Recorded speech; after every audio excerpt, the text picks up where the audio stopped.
মমতা জিতলে হিন্দু মেয়েদের তুলে প্রেগনেন্ট করব। আমি এখানে দিয়ে দিচ্ছি কমেন্টটা। কদিন আগে ব্রিগেডে মোদি এসেছিল, লাইভ হচ্ছিল, ওই কমেন্টে এই ছোট লোক জানোয়ার এই কমেন্টটা করেছে। এবার তোমরা বুঝে নাও, তোমরা কাকে ভোট দেবে, এবারে কাকে ক্ষমতায় আনবে, কাকে কি করবে, বুঝে নাও কমেন্টটা দেখে। আর কিছু বলবো না। তৃণমূল জিতলে এই ধরনের কমেন্ট করেছে, জিতলে সব হিন্দু মেয়েদের প্রেগনেন্ট করা হবে। মুসলিম ছেলে সে তৃণমূল করে, সেই কমেন্টটা এসে লাইভে করেছে। তাহলে এবারে চিন্তা করো, মানে তারা মানুষের পর্যায়ে পড়ে। এর থেকে তো একটা জানোয়ারের মধ্যেও মানে বিবেক বুদ্ধি ভালো থাকে। একটা জানোয়ারের মধ্যে মানুষ হয়ে তো মানে মানুষের মানে মান সম্মান সব শেষ করে দিল। আর একে তো মানুষ বলাও মানে আমার। এবার তোমরা বুঝে নাও, তোমরা কাকে ভোট দেবে, কাকে দেবে না। আমরা অবস্থা, এদের শিক্ষা নেই। এ কি কোনো মায়ের পেটে যে জন্মগ্রহণ করেছে, সেই মাকে অপমান করেছে। যদি নিজেদের হাতে, তোমাদের নিজেদের হাতে সবকিছু, ভোট দাও ভালো মানুষকে। যদি ভাবো যে পশ্চিমবঙ্গটা ভালো দিকে এগাবে, তাহলে তোমার ভালো মানুষকে ভোট দিবে। পরিবর্তন দরকার আছে। এক মানুষকে এত বছর না রাখাই ভালো। পরিবর্তন দরকার আছে। ফিরিয়ে ফিরিয়ে আমরা ভোট দিতে হবে আমাদের। তোমরা কি বলো? সত্যি একদম মানে কমেন্টটা দেখে আমি অবাক হয়ে গেছি। আমার তো হাত পা জ্বালা করছে। মনে হয় ছেলেটা যদি পাই, মনে হচ্ছে আমি ঠাস ঠাস করে মানে ওকে মেরেই ফেলবো। ভোটই দিয়ে কোপানোর দরকার এসব ছেলেদের। বদল চাই, আমাদের দেশে বদল চাই, আর কিচ্ছু বলবো না। আরে মমতা জিতলে হিন্দু মেয়েদের তুলে প্রেগনেন্ট করব। আমি এখানে দিয়ে দিচ্ছি কমেন্টটা। কদিন আগে ব্রিগেডে মোদি এসেছিল, লাইভ হচ্ছিল, ওই কমেন্টে এই ছোট লোক জানোয়ার এই কমেন্টটা করেছে। এবার তোমরা বুঝে নাও, তোমরা কাকে ভোট দেবে, এবারে কাকে ক্ষমতায় আনবে, কাকে কি করবে, বুঝে নাও কমেন্টটা দেখে। দেখুন হিন্দু মা বোন দিদি, হিন্দু দাদারা, দেখুন আপনারা খুব তো তৃণমূল কংগ্রেস করেন। কোন জিহাদিদের পুষছে তৃণমূল কংগ্রেস, এটা তো একটা সামনে এসেছে, কেবলমাত্র একটা সামনে এসেছে। আর কত মেন্টালিটির লোক এরকম ধরনের আছে পশ্চিম বাংলায়, জিহাদিগুলো রয়েছে। জাস্ট একবার ভাবুন, আগামী দিনে 2026-এ যদি তৃণমূল কংগ্রেস জিতে নেয়, তো হিন্দু মেয়েদেরকে প্রেগনেন্ট করবে, হিন্দু মেয়েদেরকে প্রেগনেন্ট করে দেবে। যদি আমি আগাগোড়া থেকেই বলে আসছি, তাদের মেন্টালিটি কেমন চলছে, তাদের মধ্যে কি আলোচনা চলছে, সেটা আপনারা বুঝতেই পারছেন। এই জন্য তৃণমূল কংগ্রেসকে ভোট দেবেন? আপনার মেয়েদের অসুরক্ষিত রেখে আপনার মেয়ে স্কুল যাচ্ছে, ভাবুন আপনার মেয়ে স্কুল যাচ্ছে আর এই জিহাদিগুলোর মেন্টালিটি এই ধরনের চলছে, আপনার মেয়েকে টার্গেট করতে পারে। আগামী দিনে 2026-এ যদি তৃণমূল কংগ্রেস চলে আসে, তাহলে হিন্দুদের অবস্থা ঠিক এরকমই করবে। এসব জিহাদিগুলোর মেন্টালিটি গোটা পশ্চিমবঙ্গে ছেয়ে গেছে। একটা না, এটা আপনারা একটা দেখছেন, আরো অনেক রয়েছে, লক্ষ লক্ষ রয়েছে, লক্ষ লক্ষ, আমি বলে দিচ্ছি লক্ষ লক্ষ জিহাদি রয়েছে যারা এরকম মেন্টালিটি রাখে এবং তাদের করার ইচ্ছে এরকম। জানেন, কয়েকদিন আগে মোদিজি আমাদের কলকাতার ব্রিগেড ময়দানে এসেছিলেন সভা করতে, প্রচুর লক্ষ লক্ষ লোক হয়েছিল, সেখানে লাইভ চলছিল। সেই লাইভ সেশনে কিন্তু এই জিহাদির বাচ্চা কমেন্ট করেছে, বলছে হিন্দু মেয়েদেরকে প্রেগনেন্ট করবো মমতা জিতলে। তাহলে ভাবুন, মমতা জিতলে প্রেগনেন্ট করে দেবে।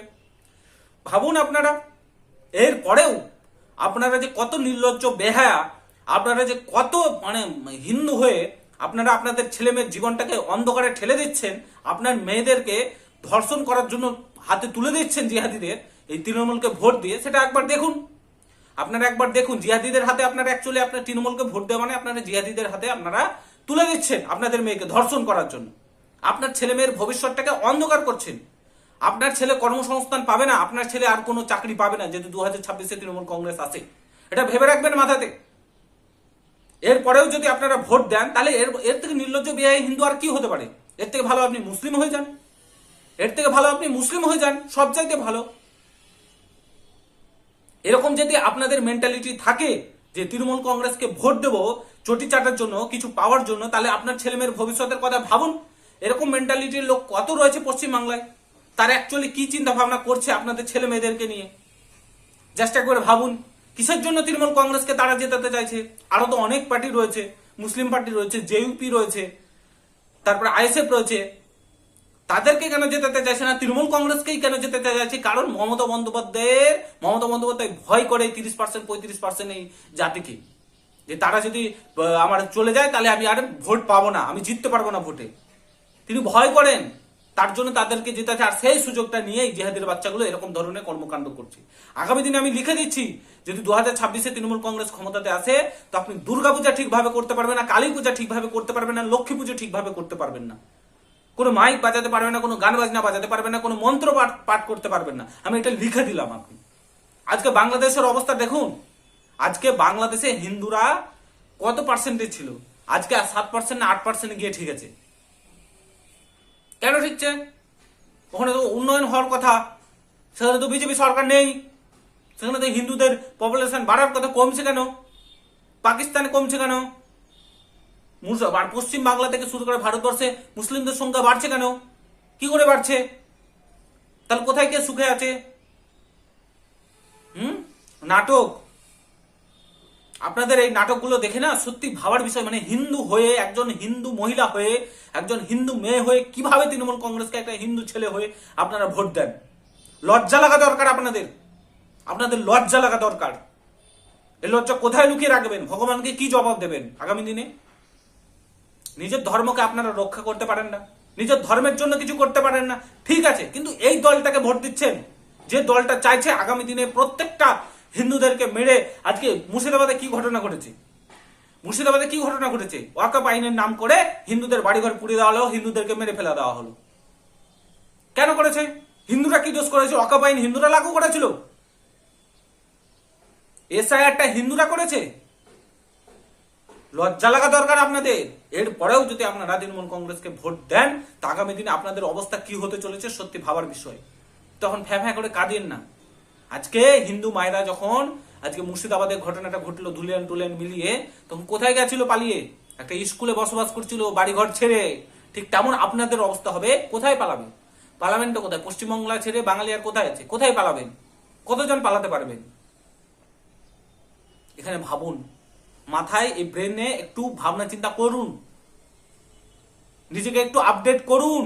লক্ষ্মী ভান্ডারে আপনার সংসার চলে না, বেকার যুবক ভাতাতে সংসার চলে না। আপনার ছেলে যদি চাকরি পায় তাহলে আপনার সংসারটা ভালো চলবে, আপনারা দুতলা বাড়ি করতে পারবেন, ঠিকঠাক খেতে পারবেন, আপনার সংসারটা ভালোভাবে চলবে।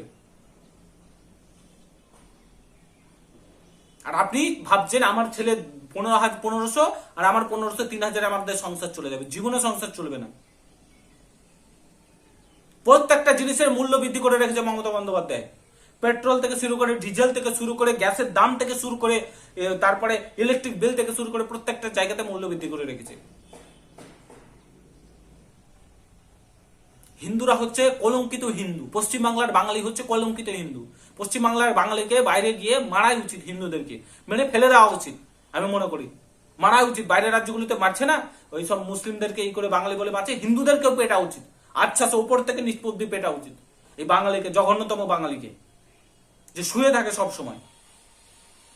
অন্যান্য রাজ্যে কত ডেভেলপমেন্ট হচ্ছে দেখতে পাচ্ছে না? হাইটেক সিটি, স্মার্ট সিটি তৈরি হচ্ছে। আর এই রাজ্যে কি হচ্ছে? কোথায় কি হচ্ছে? শিল্প আছে, ইন্ডাস্ট্রি আছে, কিছুই নেই পশ্চিমবাংলায়, শুধুমাত্র ভাতা ছাড়া। ভাতাতে শেষ করে দিল, কোনো নিয়োগ প্রক্রিয়া নেই, কোনো শিক্ষা নেই, কোনো কর্মসংস্থান নেই। তারপরেও এই সরকারকে ভোট দিচ্ছে। আগামী দিনে আপনারা বাকিটা বুঝে নেবেন, আপনাদের মতামত জানাবেন ভিডিওর কমেন্ট বক্সে। দেখার জন্য কোনো ভিডিওতে ভালো থাকবেন, সুস্থ থাকবেন। গুড বাই, জয় হিন্দ, বন্দে মাতরম।